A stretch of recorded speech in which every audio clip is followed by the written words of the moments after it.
Baik, shalom, selamat malam, salam berjumpa kembali untuk sahabat-sahabat konsep di mana saja kita berada semua. Puji Tuhan, saat ini kita boleh bertemu kembali dalam diskusi pelajaran sekolah sahabat bersama konsep. Dan kesempatan yang indah ini kita sebelum memulai diskusi bersama dengan konsep, kita akan berdoa terlebih dahulu. Mari kita berdoa. Maha besar Tuhan kami yang ada di sorga, kembali Tuhan kami mengucapkan syukur kami kepada Tuhan karena penyertaan Tuhan ajaib dalam hidup kami. Dan pada kesempatan yang baik ini kami juga bersyukur kepada Tuhan oleh karena Tuhan boleh pertemukan kami kembali untuk sama-sama belajar pelajaran sekolah sahabat bersama konsep. Dan pelajaran kami kali ini akan diringkaskan pelajaran oleh hamba Tuhan Pendeta Adrian Runesi. Kiranya Tuhan urapi hambamu agar pelajaran yang diringkaskan boleh jelas dan melalui tuntunan Roh Kudus kami boleh mengerti dan juga memahami dengan sempurna, dan kami juga disanggupkan untuk menghidupkan. Bersama-sama dengan kami di dalam waktu diskusi ini Tuhan, di dalam nama Yesus kami sudah berdoa dan percaya. Amin. Baik, pada kesempatan yang baik ini, dalam beberapa menit ke depan kita berikan waktu kepada hamba Tuhan Pendeta Adrian Runesi yang akan meringkaskan pelajaran sekolah sahabat kita sebelum nanti kita akan berdiskusi bersama-sama. Untuk sahabat-sahabat konsep yang mengikuti live di Facebook, jika ada pertanyaan boleh tuliskan di kolom komentar sehingga akan bantu dijawab oleh para hamba-hamba Tuhan yang ada di tim konsep bersama juga dengan pembawa materi atau yang meringkaskan pelajaran kita pada malam hari ini oleh hamba Tuhan Pendeta Adrian Runesi. Untuk itu waktu dan kesempatan yang baik ini kami persilakan hamba Tuhan Pendeta Adrian Runesi untuk boleh menyampaikan ringkasan pelajaran. Silakan Pendeta.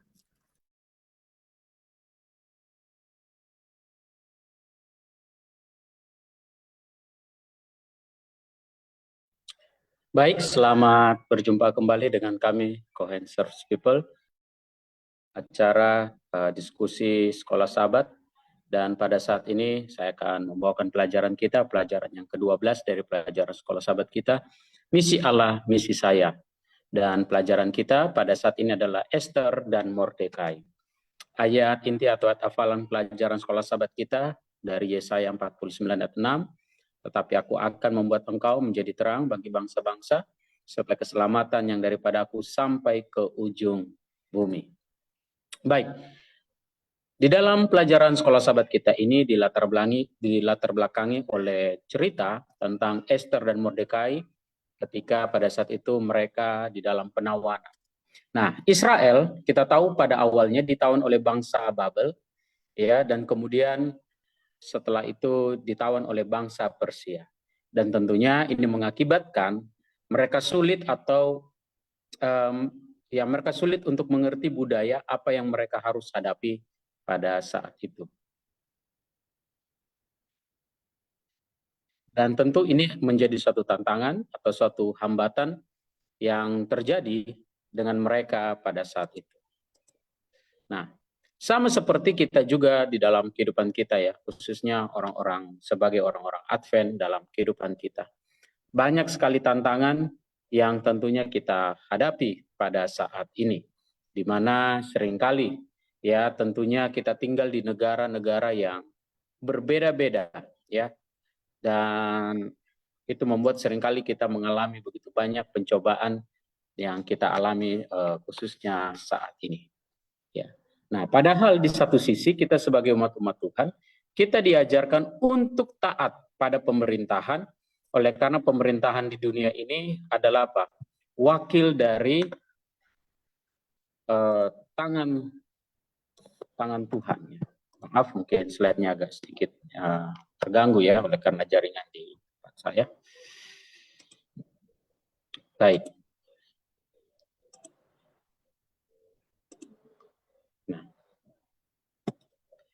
Tidak peduli dimanapun kita berada, ya, meskipun tantangan ataupun lingkungan yang kita hadapi itu mungkin berbeda-beda, ya, mungkin terasa sepertinya sesuatu yang sulit atau sesuatu yang mungkin membuat kita tidak nyaman, ya. Tetapi sebagai umat-umat Tuhan, ya, tentu kita harus memiliki akan prinsip dalam kehidupan kerohanian kita. Ya. Nah,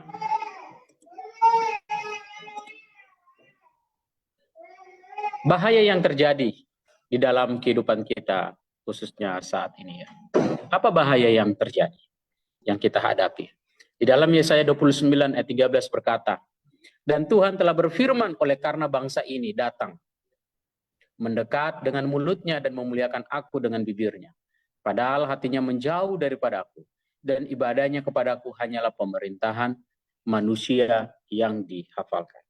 Ini adalah satu masalah. Banyak orang mengaku sebagai umat Tuhan. Banyak orang mengaku dia adalah umat pilihan Tuhan. Tetapi sayangnya, meskipun ada ucapan syukur, meskipun ada ucapan-ucapan pujian untuk Tuhan, tetapi sayangnya adalah hatinya atau pikirannya jauh daripada Tuhan. Dan dikatakan ibadahnya kepadaku hanya perintah, artinya hanya sekedar rutinitas, sekedar hal-hal yang biasa. Padahal amarannya kepada kita, Tuhan mau adalah kalau kita percaya kepada Tuhan, maka percayalah kepada Tuhan dengan segenap hati. Makanya di dalam Amsal 3:5 katakan, percayalah kepada Tuhan dengan segenap hatimu dan jangan bersandar kepada pengertianmu sendiri. Pada saat itu, di dalam pelajaran sekolah sahabat kita, ketika ada suatu masalah yang terjadi, di mana ketika mereka dihadapkan pada pengadilan asing. Pada zaman itu kalau kita lihat di dalam cerita ini, Ester pasal 1, sebagian orang Israel pada saat itu sudah ditawan oleh bangsa Persia. Tetapi ada sebagian juga yang sudah pulang dan sebagian ada yang tinggal di Persia. Nah, pada saat itu raja yang memerintah di Persia adalah Ahasveros. Dia menjadi raja.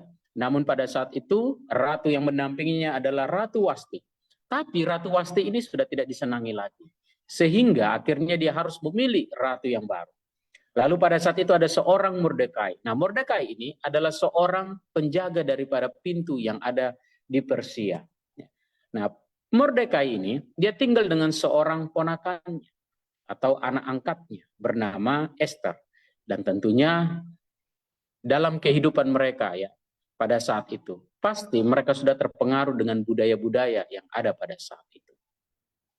Lalu satu saat ketika titah itu dikumpulkan, titah itu dikumandangkan, lalu tersiarlah bahwa raja akan memilih seorang ratu yang baru. Lalu akhirnya dikumpulkanlah gadis-gadis itu, maka Ester yaitu ponakan daripada atau anak angkat daripada Mordekai ini, lalu dia mengikuti akan sayembara itu.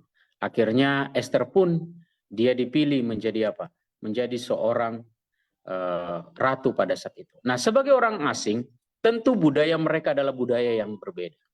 Karena mereka datang di daerah Persia, sedangkan mereka mempunyai budaya orang Yahudi.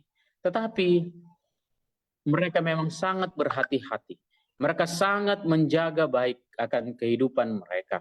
Tentunya supaya mereka juga tidak dibenci, bahkan mungkin mereka mengalami suatu masalah yang berat. Nah, tentunya kadang-kadang mungkin mereka juga merahasiakan latar belakang mereka. Dan itu yang terjadi dengan Ester.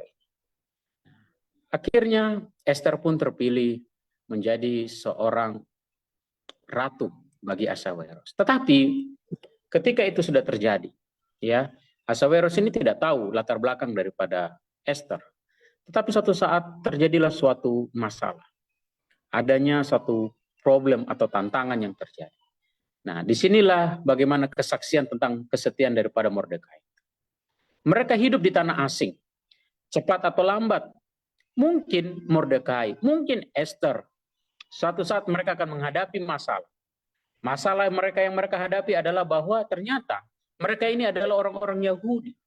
Di dalam Ester 3 kita belajar bahwa Raja Ahasveros dia mengaruniakan kehormatan kepada Haman dan memberikan kepadanya sebuah posisi yang tinggi dan penuh dengan kekuasaan. Setiap orang diperintahkan untuk bersujud di hadapan Haman. Tetapi Alkitab tidak memberikan alasan kenapa Mordekai tidak berlutut kepada orang. Tetapi pada saat itu kita mengetahui bahwa Mordekai adalah seorang Yahudi yang setia. Dia seorang yang taat akan Tuhan.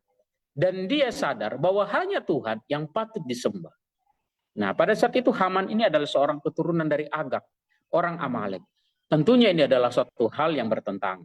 Bahwa umat-umat Tuhan tidak boleh menyembah akan manusia. Nah, maka para pegawai raja yang di pintu gerbang itu mulai berkata kepada Mordekai, "Mengapa engkau melanggar perintah raja? Kan Haman ini pemimpin." Tetapi setelah mereka menegur, mereka berhari-hari. Tapi Mordekai tidak mau dengar. Tetapi apa yang terjadi dalam cerita ini?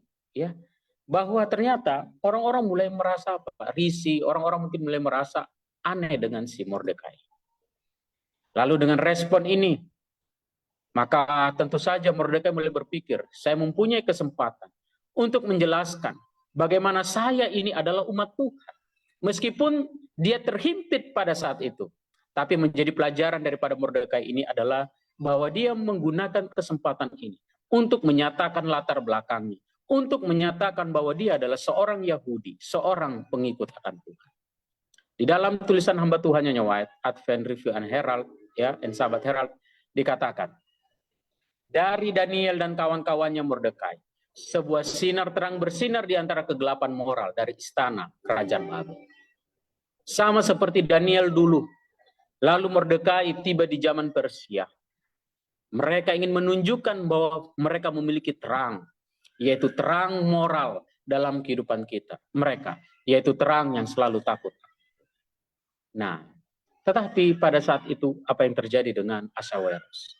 Untuk saat-saat seperti ini, saat-saat yang menegangkan, bagaimana Ahasuerus juga dia memiliki akan masalah, dia memiliki akan tantangan. Mungkin bisa saja dia akan dibunuh oleh karena dia tidak taat, atau dia bukan tidak taat, tapi dia tidak menyembah akan Haman. Di dalam cerita Ester 4 pasal 1 sampai 14. Lalu akhirnya Mordekai menghubungi akan Ester. Ya.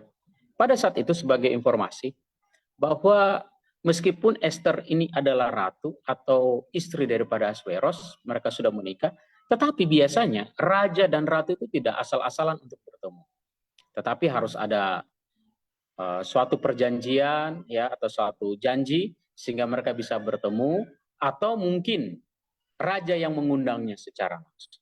Tetapi pada saat itu apa yang terjadi dalam cerita ini? Di dalam cerita ini, ketika Mordekai menghubungi akan Ester, disitulah bagaimana Mordekai dia berusaha untuk membangkitkan juga iman daripada Ester. Lalu akhirnya Mordekai menghadap kepada Ester dan berkata, jangan kiranya engkau hanya ada di dalam istana dan kau aman-aman saja sendiri di sana. Tetapi kami sebagai umat-umat Tuhan, orang-orang Yahudi ada di luar sana. Kami di luar sini. Kami tidak tahu apa nasib kami. Tetapi kalau boleh, engkau pergi kepada siapa? Raja. Untuk memohon agar kami ini boleh mendapatkan kesempatan. Akhirnya apa yang terjadi dalam cerita ini? Ketika hal ini sudah disampaikan, ya, maka Ester pun juga dia mulai mengambil suatu keputusan. Apa yang diambil keputusan daripada Ester? Lalu dia menyuruh Mordekai dan orang-orang Israel, orang Yahudi, mereka untuk berpuasa pada saat itu. Dan sementara pada saat itu, di dalam cerita ini, ketika Mordekai bersama orang-orang Yahudi atau orang Israel mereka berpuasa, maka di situ juga Ester pun berpuasa bersama dengan dayang-dayang. Lalu ketika raja melihat Ester, ya, sang ratu berdiri di pelataran, maka berkenanlah raja kepadanya. Lalu raja mengulurkan akan tongkatnya ke arah tangan Ester. Lalu mendekatlah Ester dan menyentuh ujung daripada tongkat itu.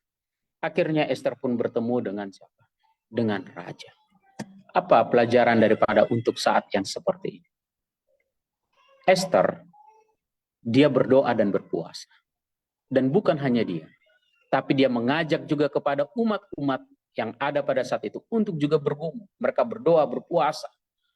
Itulah bukti bagaimana berdoa dan puasa itu adalah usaha kita terhadap Tuhan. Apa yang kita bisa buat dari hati kita untuk Tuhan. Mereka berpuasa. Dan akhirnya apa yang selanjutnya dibuat? Selain dia berdoa, selain dia berpuasa, selain dia bergumul bersama dengan umat-umat Tuhan, akhirnya dia juga harus melakukan bagiannya yang ada pada saat itu. Tentunya itu oleh karena kuasa tuntunan Tuhan. Dan apa yang terjadi? Yang terjadi adalah mukjizat di Purim. Selama ribuan tahun, para komentator telah melihat bahwa nama Allah tidak muncul dalam kitab Ester. Ya, kita lihat dalam kitab Ester tidak ada nama Allah disebutkan. Tetapi orang-orang Yahudi mengetahui bahwa kelepasan yang dialami oleh orang-orang Israel pada zaman itu adalah bukti bahwa Tuhan menyertai mereka. Mukjizat dalam peristiwa Purim terjadi dalam keadaan yang tidak biasa. Mukjizat itu tersembunyi, tidak terlihat. Sepertinya samar-samar dan tampaknya alami. Hukum untuk membinasakan orang Yahudi akhirnya dibatalkan. Tetapi sebuah hukum baru apa? Ditulis ya. Jadi hukum itu apa? Tidak dibatalkan. Ya, mohon maaf, tidak dibatalkan. Hukumnya tidak dibatalkan. Tapi keluar hukum yang baru.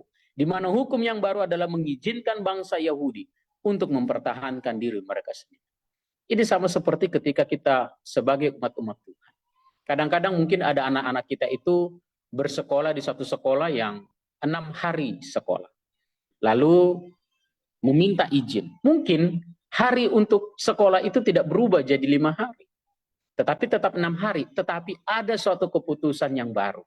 Ya, bahwa bagi umat Tuhan karena tidak bisa bersekolah pada hari Sabat, tetapi diberikan izin. Nah, kira-kira seperti itulah contoh-contoh real atau fakta yang terjadi dalam kehidupan kita. Orang-orang Persia menyadari perbuatan-perbuatan Allah untuk kepentingan bangsa Yahudi. Para pemimpin orang Yahudi ini mengenali akan pekerjaan Allah itu. Ketika orang-orang Yahudi menang dalam mempertahankan diri mereka sendiri, mereka mendeklarasikan sebuah waktu tahunan yang disebut Purim. Ini adalah perayaan di mana mereka mengingat bagaimana kemenangan yang terjadi dalam hidup mereka. Apa pelajaran dari pelajaran ini? Berdoalah supaya Allah akan memberikan kepada Anda keberanian membagikan sesuatu yang telah dilakukan bagi Anda kepada orang-orang yang ada dalam daftar Anda pekan ini. Bapak Ibu, saudara sekalian, dari pelajaran sekolah sahabat kita dapat melihat bagaimana cerita daripada Ahasveros. Cerita dari Ratu Ester bersama Mordekai. Mereka berdoa kepada Tuhan. Mereka menyerahkan hidup mereka kepada Tuhan. Akhirnya apa yang terjadi? Tuhan menolong mereka. Menjadi kesimpulan pelajaran bagi kita. Tanpa disadari, Injil itu akan bersinar pada masa-masa krisis. Kadang-kadang Bapak Ibu Saudara sekalian, pada saat kita lagi nyaman, mungkin Injil itu kita tidak bisa bagikan. Karena mungkin kita lupa, terasa terlalu nyaman. Tapi di saat krisis, di saat masalah begitu banyak terjadi, maka Injil itu akan dibagikan. Pelajaran yang kedua dari pelajaran ini adalah, apapun latar belakang kita, Tuhan akan selalu menggunakan latar belakang kita. Tuhan akan selalu menggunakan kita di dalam pekerjaannya. Sama seperti Ratu Ester. Dia seorang ratu, seorang wanita biasa. Dia seorang yang mendampingi akan Raja Ahasveros. Tetapi Tuhan menuntun dia untuk menolong akan umat-umat. Dan di saat kadang-kadang ketika punya masalah, ya kelihatannya seperti tidak ada pertolongan Tuhan. Tetapi oleh karena kita bergumul kepada Tuhan, maka pertolongan itu akan datang. Kadang-kadang terlihat mustahil. Sepertinya kita ini tidak punya solusi. Tapi ketika saudara dan saya kita bergumul, kita berdoa, kita berpuasa, menyerahkan kepada Tuhan, maka pertolongan itu akan datang. Dan di dalam Mazmur 55 ayat 23, serahkanlah khawatirmu kepada Tuhan, maka Ia akan memelihara engkau, tidak untuk selama-lamanya dibiarkannya orang benar itu goyah. Saudaraku sekalian, apapun masalah kita, serahkan sama Tuhan, maka Tuhan akan menolong kita.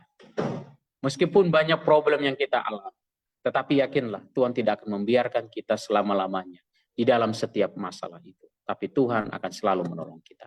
Tuhan memberkati kita semua. Amin.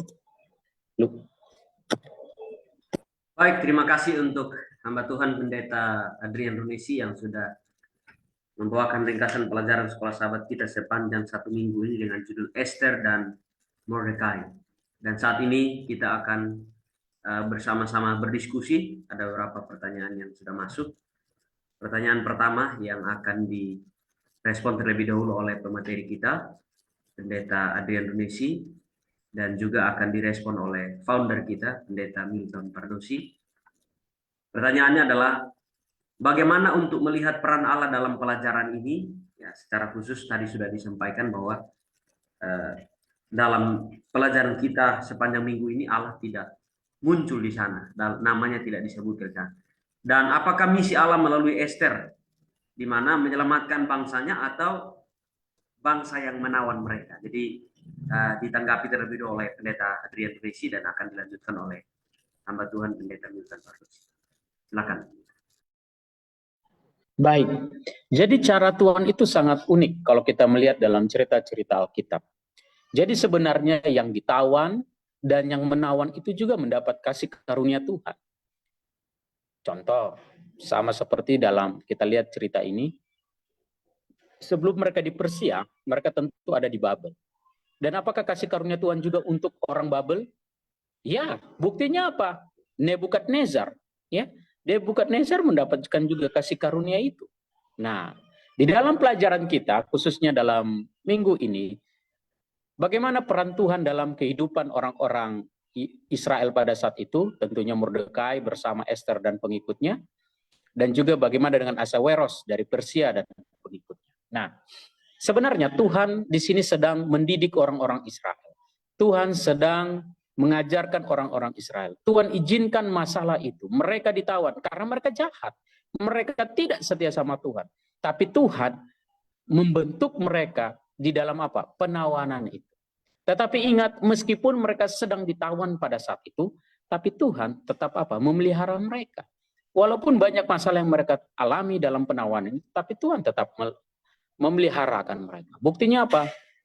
Ketika Esther dengan Ahasweros, Tuhan sudah atur semua itu. Mereka bukanlah tipe orang yang terang-terangan menyatakan akan iman mereka. Tapi dalam kehidupan mereka, mereka menunjukkan bahwa mereka adalah umat-umat Allah. Apa pelajarannya? Mungkin kita tidak terang-terangan, oh saya ini adalah umat Tuhan, saya ini orang Advent, saya tidak ini. Mungkin tidak begitu. Tapi dalam kehidupan ini ketika orang melihat, oh ternyata orang ini kok agak aneh ya, setiap Sabtu tidak kerja, tidak sekolah, kok setiap makanan ini kok dia nggak mau makan. Orang akan melihat, itu menjadi kesaksian. Jadi pertanyaannya, apakah misi Allah untuk menyelamatkan Esther pada saat itu atau kepada Persia? Jawabannya, Tuhan ingin menyelamatkan kepada dua-duanya. Melalui orang-orang Israel, Tuhan menyelamatkan mereka. Tetapi di balik itu, Tuhan juga ingin bagaimana orang-orang Persia melihat bahwa kuasa Tuhan begitu luar biasa. Karena Tuhan juga ingin menunjukkan kuasanya kepada orang-orang Persia. Jadi pertanyaannya, apakah peran Allah atau apakah keinginan Allah bagi orang-orang Israel dan Persia itu? Keinginan Allah adalah agar mereka semua boleh mendapatkan keselamatan dan boleh mendapatkan atau melihat akan kuasa Tuhan. Terima kasih. Baik, terima kasih Pendeta Adrian Runesi. Saat ini kita ke Pendeta Milton Pardosi. Sir, silahkan ditanggapi pertanyaan yang sama.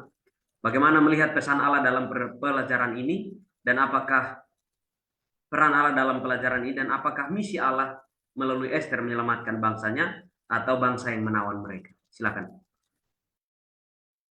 Baik, terima kasih atas perjumpaan kembali ya kepada sahabat konsep dimanapun saudara berada. Terima kasih atas kesetiaannya, juga terima kasih atas pemaparan yang disampaikan oleh Pendeta Adrian Runesi ya.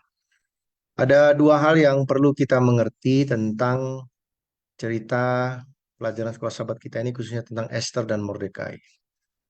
Paling tidak bagi saya. Yang pertama adalah dimanapun kita berada, maka iman kita itu akan membawa dua pengaruh. Pengaruh positif kepada orang lain, sehingga iman orang lain itu bisa bertumbuh. Ya, itu dimulai dengan Mordekai yang punya iman. Akhirnya Mordekai itu berhasil meyakinkan Esther yang awalnya ragu-ragu, sehingga Esther akhirnya berani juga untuk menemui Raja Ahasweros. Jadi iman kita bisa berpengaruh kepada orang lain. Baik itu pengaruhnya positif maupun pengaruhnya negatif. Jadi walaupun saudara itu beriman sungguh-sungguh, itu bisa direspon berbeda oleh orang lain. Bisa direspon positif sehingga dia imannya pun akan bertumbuh, atau bisa direspon negatif dengan menganggap kita itu sok beriman dan lain sebagainya. Tapi apapun yang terjadi, kita perlu konsisten dalam apa? Keimanan kita. Nah, yang kedua adalah kalau dalam cerita ini keimanan kita itu bisa membawa dua hal juga. Membawa keselamatan, pada saat yang sama juga bisa mendatangkan kesusahan bagi orang lain dan bagi diri sendiri. Mendatangkan kesusahan dalam konteks cerita Esther apa? Dengan imannya Mordekai yang tidak mau menyembah Haman, maka akhirnya Mordekai merancang sebuah metode untuk membinasakan seluruh bangsa Israel. Begitu ya? Nah, itu kan dimulai karena Mordekai yang menjaga keimanannya. Sehingga membuat Haman menjadi apa? Marah. Tapi melalui keimanan daripada Esther yang berani menemui Raja Ahasveros, maka di situ terbukalah jalan apa? Penyelamatan. Jadi saudara-saudara, kita tidak mengerti apa dampak dari keimanan kita itu, baik dalam segi negatif yang bisa mendatangkan penganiayaan, penderitaan, tapi pada saat yang sama yang bisa juga mendatangkan penyelamatan ketika kita betul-betul memohon berserah kepada Tuhan. Seperti yang dilakukan oleh Esther dan juga Mordekai bersama dengan seluruh bangsa Israel yang ada di Benteng Susan, di mana mereka berpuasa, berdoa selama 3 hari. Jadi semuanya ini adalah oleh karena iman seseorang kepada Tuhan. Dan disitulah Tuhan melakukan bahagiannya. Ya. Bahagiannya apa? Bahagiannya untuk merespon iman seseorang itu. Meskipun dia akan mengalami penderitaan penganiayaan, tetapi Tuhan mengambil bagian di dalam menolong umat-umatnya yang beriman sehingga mendatangkan penganiayaan dan penderitaan. Lalu Tuhan akan menggunakan caranya sendiri untuk menolong umat-umatnya yang terancam penderitaan dan penganiayaan itu. Melalui iman seseorang juga yang mau dipakai oleh Tuhan. Ya. Jadi disinilah terlihat bahwa ada peran Tuhan dan ada juga peran manusia yang mau dipakai oleh siapa? Oleh Tuhan untuk menolong manusia itu harus menderita, mengalami ancaman kematian karena mempertahankan imannya kepada Tuhan. Terima kasih banyak. Baik, terima kasih kepada Pendeta Newton Pardosi yang sudah menambahkan, dan ada hal yang baik sekali yang kita boleh pelajari dari pengalaman Esther dan juga Mordekai. Baik, kita lanjut kepada pertanyaan yang telah masuk. Pertanyaannya kira-kira begini, mungkin akan ditanggapi terlebih dahulu oleh Pendeta Dedovesi, lalu nanti dilanjutkan oleh Pendeta Muda Maro Sitorus. Apakah kira-kira Esther bisa dipandang raja kalau tidak ada Mordekai? Dan yang berikut adalah, apakah masih ada di zaman ini seperti Esther? Kalau kita baca di buku Esther, Esther 4 ayat 16, Esther memberikan satu statement yang luar biasa. Dia bilang, kalaupun saya harus terpaksa aku harus mati, biarlah aku mati. Jadi Esther mengeluarkan statement untuk membela bangsanya dan juga di waktu yang sama untuk keselamatan bangsanya. Silakan boleh ditanggapi dulu oleh Pendeta Adrian Runesi, lalu nanti akan dilanjutkan oleh Pendeta Muda yang ada di sini. Silakan Pendeta. Baik, terima kasih. Apakah kira-kira Esther bisa dipandang oleh raja kalau tidak ada Mordekai? Kalau dalam cerita ini yang kita lihat ya tentu tidak ya. Karena semua ini kan yang awalnya mengatur adalah Mordekai. Tetapi yang saya mau sampaikan adalah apapun di balik itu semua Tuhan sudah merancang. Tentu Tuhan merancang yang terbaik. Sehingga Tuhan gunakan dari Mordekai, lalu dari Mordekai Tuhan pakai ada Esther. Ya, dan ini saling bekerja sama.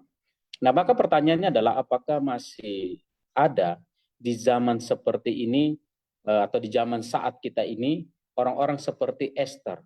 Ada. Mungkin salah satu contohnya pejabat-pejabat, pimpinan-pimpinan yang ada di dalam mungkin susunan pemerintahan atau orang-orang penting ada.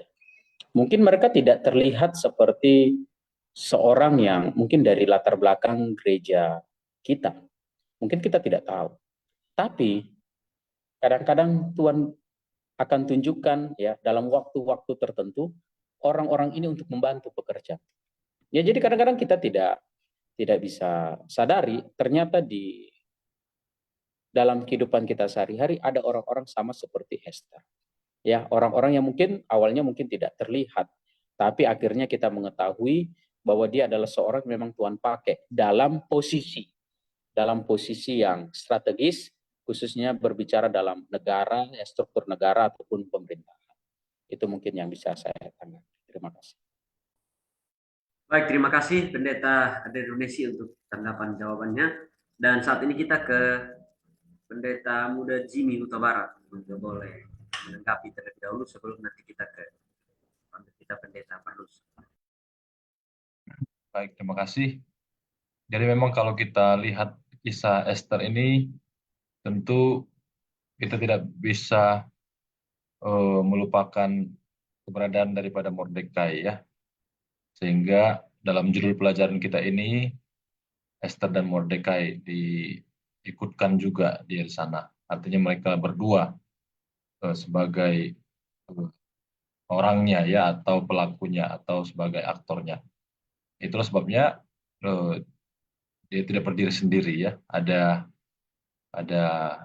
teman seperjuangan dan banyak juga sebenarnya orang-orang Yahudi yang lain, tapi Esther dan Mordekai inilah yang tampil sebagai kalau kita lihat dalam pelajaran kita orang-orang yang bertanggung jawab, memiliki integritas dan orang-orang yang tetap setia di dalam iman ya. Sehingga ketika mereka berada di Persia pun yang bukan sama sekali tempat di mana mereka bebas beribadah, dan mereka bisa tetap menjadi kesukaan bagi orang-orang di sana. Apakah ada karakter seperti ini di zaman sekarang? Ya tentu banyak ya. Orang-orang yang bertanggung jawab, memiliki integritas, memiliki hati yang setia di dalam iman, memiliki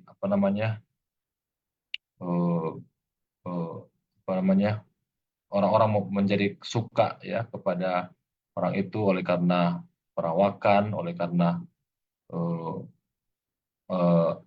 berbicara ya, berpenampilan dan lain sebagainya ya. Jadi sebenarnya sederhana dalam melakukan pekabaran kepada orang lain dengan cara memberikan respon melalui apa yang kita gunakan, apa yang disampaikan itu sangat berpengaruh kepada orang yang ada, yang melihat ya. Jadi jangan sampai umat Tuhan di zaman sekarang merasa bahwa perkataan, penampilan itu tidak ada pengaruhnya kepada orang lain yang ada di sekitar kita, bahkan juga untuk menyampaikan tentang Yesus ya, atau menjadi seorang yang bisa memantulkan karakter Yesus. Bahkan dari hal-hal itu, orang lain bisa melihat bahwa kita adalah anak-anak Tuhan. Ya, jadi sebenarnya banyak ya sifat-sifat seperti ini yang menjadi karakteristik dari umat Tuhan juga yang ada sekarang, dan mungkin bisa dilihat juga ya di gereja masing-masing atau di dalam persekutuan, kumpulan, hingga sifat-sifat yang baik seperti ini akan terus dipupuk dan dikembangkan. Dan dimanapun kita berada, kita menjadi berkat dan membawa kelepasan bagi umat-umat Tuhan. Terima kasih. Baik, terima kasih. Saat ini kita ke hamba Tuhan Pendeta Milton Pardosi untuk menanggapi dua pertanyaan sekaligus. Yang pertama, apakah jika tidak ada Mordekai, peran Esther dapat dilihat oleh raja? Lalu yang kedua, apakah di zaman ini masih ada orang seperti Esther? Dan mungkin sekaligus penekanan utama dari pelajaran sekolah sahabat kita sepanjang 1 minggu ini kira-kira apa? Monggo silakan Pendeta Pardosi. Terima kasih ya. Jadi kalau Mordekai tidak ada, bagaimana tentang keadaan Esther ini? Ya mungkin juga nggak ada juga kan gitu kan. Esther itu kan dibawa sama Mordekai sebagai yang harusnya adalah anak dari saudara bapaknya, diangkat jadi anaknya sendiri. Ya artinya ya kalau tidak ada Mordekai, ya tidak ada juga Esther itu. Mordekai juga yang menyarankan Esther untuk mengikuti pemilihan apa? Pengganti Ratu Wasti itu. Ya, jadi semuanya ya Mordekai itu memegang peranan kunci. Mordekai juga yang menguatkan Esther untuk menjadi orang yang memohon kepada Raja Ahasuerus supaya hukuman itu dibatalkan ya. Nah, apakah masih ada Esther-Esther modern di zaman sekarang ini? Ya, saya yakin masih ada walaupun kita mungkin tidak tahu ceritanya.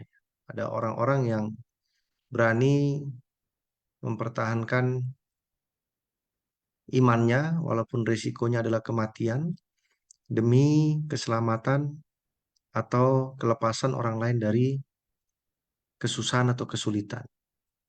Ada ya. Ya, kalau umpamanya ada orang yang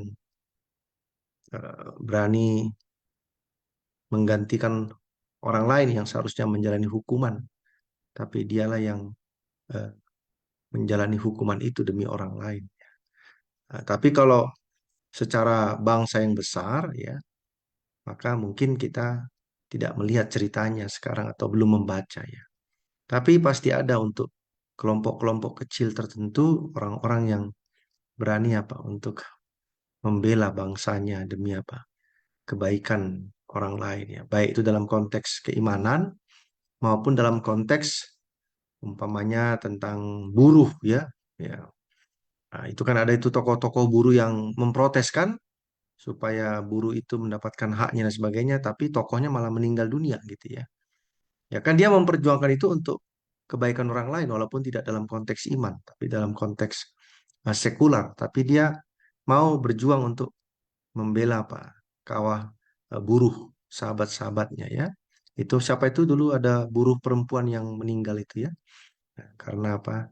Dia menjadi aktivis untuk menyuarakan permohonan dari rekan-rekan kerjanya. Jadi itu pasti ada orang-orang yang siap untuk mempertaruhkan nyawanya demi orang lain, demi kebaikan-kebaikan, keselamatan apa orang lain ya. Terima kasih, Pak. Baik, terima kasih Pendeta Milton Pardosi. Saat ini kita ke Pendeta Adrian Remisi sebagai closing dan nanti dari Pendeta Pardosi. Silakan. Baik, terima kasih. Closing ataupun statement yang ingin saya sampaikan sebagai kesimpulan dari pelajaran kita bahwa Tuhan akan selalu menggunakan umat-umatnya ya untuk bekerja sama seperti kisah Mordekai dan Esther. Tuhan akan menggunakan umat-umatnya untuk bekerja sama seperti Mordekai dan Esther. Di mana seperti Mordekai, dia memberikan peluang, dia memberikan jalan bagi Esther untuk menjadi ratu. Tetapi ternyata kita lihat apa ke depannya, ternyata Tuhan sudah merancang itu. Akhirnya Esther yang sudah menjadi ratu, dia juga menjadi apa? Jalan atau menjadi solusi bagi bangsanya. Dan akhirnya apa? Iman mereka nyata, iman mereka dilihat ya oleh orang-orang Persia yang ada pada saat itu. Jadi Tuhan akan selalu menggunakan umat-umatnya bekerja sama untuk menjadi saksinya. Lalu selanjutnya bahwa iman itu yang saya mau sampaikan, iman itu dia akan terlihat kalau kita punya hubungan yang baik dengan Tuhan. Selalu berserah kepada Tuhan. Tapi iman itu tidak akan terlihat atau dia akan tertutup kalau kita juga tidak punya hubungan yang baik dengan Tuhan. Jadi bagaimana untuk menjadi terang? maka kita harus punya iman yang setia kepada Tuhan, melakukan setiap firman. Dan di dalam Matius 5 ayat 14 sampai 16. Matius 5 ayat 14 sampai 16. Demikianlah hendaknya terangmu bercahaya di depan semua orang, supaya mereka melihat perbuatanmu yang baik dan memuliakan Bapamu yang di surga. Sama seperti kisah daripada Mordekai dan Esther. Mereka bukanlah orang yang terang-terangan menyatakan bahwa mereka adalah orang Yahudi. Bukan berarti mereka berbohong. Mereka tidak berbohong. Tetapi mereka tidak mau terang-terangan. Karena apa? Kondisi mereka saat itu adalah kondisi yang memang sangat-sangat mencekam kalau saya gambarkan. Kondisi yang sangat-sangat mengancam kehidupan mereka. Mereka tidak berbohong. Tapi mereka juga tidak mau menjadi orang atau menjadi umat Tuhan yang kelihatannya seperti sok-sokan ingin menunjukkan, oh saya ini adalah umat Tuhan. Bukan. Tapi mereka bijaksana. Tapi bukan berarti mereka tidak takut akan Tuhan. Tetapi Mordekai dan Esther, mereka adalah orang yang tetap takut akan Tuhan. Meskipun mereka tidak terang-terangan mengatakan bahwa mereka adalah orang Yahudi, tapi hidup mereka terlihat bagi orang-orang Persia pada saat itu. Begitupun dalam kehidupan kita. Terang kita akan bercahaya di depan semua orang. Dengan cara apa? Perbuatan kita yang baik, perbuatan kita yang memuliakan nama Bapa di surga. Demikian yang bisa saya sampaikan. Terima kasih. Baik, terima kasih banyak. Yang terakhir dari Pendeta Dr. Pardosi untuk sebagai closing. Waktu dan kesempatan kami persilakan. Ya, dalam konteks cerita Esther dan Mordekai, dimanapun kita ditempatkan atau berada, itu bukan satu kebetulan, tapi ada rencana Tuhan di sana untuk membawa misi. Entah misi itu untuk seseorang, satu keluarga, atau sekelompok kecil orang, atau bahkan untuk satu kumpulan orang yang banyak. Tapi Tuhan punya misi tertentu menempatkan kita di satu tempat. Baik di perkotaan maupun di pedesaan, baik di kalangan orang-orang menengah ke atas atau orang-orang menengah ke bawah, ada misi Tuhan. Nah, disitulah kita harus peka. Apa misi Tuhan bagi saya di tengah-tengah apa? Lingkungan di mana Tuhan menempatkan kita ada di sana. Jadi kita harus yakin bahwa tidak ada yang kebetulan dalam hidup ini ketika kita ditempatkan di satu lokasi, satu tempat, satu perusahaan, atau dimanapun, maka di situ ada misi Tuhan bagi masing-masing kita. Terima kasih banyak ya. Salam jumpa kembali sampai nanti pembahasan sekolah sahabat berikutnya. Selamat malam. Baik, terima kasih banyak Pendeta Pardosi dan juga Pendeta Dendonesi untuk kesempatan ataupun apa yang sudah disampaikan. Biarlah kita semua, sahabat-sahabat konsep, boleh mendapatkan pelajaran yang baik untuk kita boleh mengerti dan sekaligus menjadi bekal untuk kita diskusi di pelajaran sekolah sahabat kita di hari Sabat. Baik, karena waktu kita sudah habis, untuk itu kita boleh berikan kesempatan kepada Pendeta Muda Maropa Pasitorus untuk memimpin kita dalam doa tutup. Silakan. Tuhan kami di surga, terima kasih atas kesempatan pada malam hari ini. Kami telah belajar dan berdiskusi sebuah pelajaran yang begitu penting untuk kami perhatikan dan kami lakukan. Bagaimana Tuhan memiliki sebuah rencana dalam hidup kami. Melalui pelajaran ini, menolong kami Tuhan semakin mengerti bagaimana misi Tuhan di dalam hidup kami. Manapun kami berada, kami tetap dapat mempertahankan iman kami sebagaimana dalam kisah Esther dan Mordekai. Berkati para sahabat konsep yang mengikuti tayangan ini, Tuhan akan pertemukan kami pada minggu berikutnya. Juga akan pelayanan dari Pendeta Adrianonesi, Tuhan selalu beri kesehatan dan hikmat surga kuasa yang berganda untuk melayani jemaat Tuhan. Dan juga Pendeta Pardosi, Tuhan akan memberikan kesehatan selalu, Tuhan jauhkan dari segala penyakit. Terima kasih Tuhan, kami semua yang hadir juga Tuhan berkati akan pelayan kami di pos kami masing-masing. Dalam nama Yesus kami berdoa dan bersyukur. Amin. Amin. Terima kasih Pendeta Muda Maropa Pasitorus. Baik, terima kasih banyak untuk sahabat-sahabat konsep yang setia mengikuti hingga akhir, dan Jangan lupa bagi yang tidak sempat mengikuti dari awal, boleh mengikutinya kembali lewat Facebook, Cohen Self People maupun YouTube, agar boleh mendapatkan pelajaran yang komplit yang mungkin ketinggalan.